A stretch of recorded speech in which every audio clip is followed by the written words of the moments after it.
আসসালামু আলাইকুম। আমাদের করৈতলা হেল্পফুল ফজল ঋণী ফাউন্ডেশনের পক্ষ থেকে আমরা প্রাথমিকভাবে এটা আমাদের প্রথম উদ্যোগ। আমরা ৬টি পরিবারকে ইচ্ছামতি দেওয়ার ইচ্ছা পোষণ করছি এবং আমাদের কিছু ভাই সহযোগিতা করছে। আমাদের ফাউন্ডেশনের পক্ষ থেকেও আর্থিক ব্যবস্থা এবং ফাউন্ডেশনের বাহির থেকেও এই যেমন রাসেল ভাই আছে, উনিও একজনের এই সামগ্রিক ব্যবস্থা করে দিয়েছেন।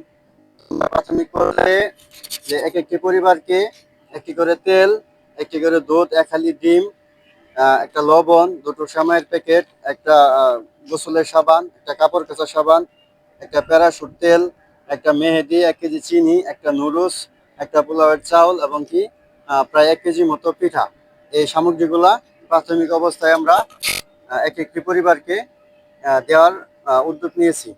তো আলহামদুলিল্লাহ, আপনারা আশা করব আপনারা যে যার জায়গা থেকে পারেন, এই ছোট ছোট উদ্যোগ হয়তো বা অনেক বড় কিছু হতে পারে, যে যার জায়গা থেকে আশেপাশে যদি এরকম কেউ থাকে ওই উদ্যোগগুলা নিয়ে হেল্প করার চেষ্টা করবেন।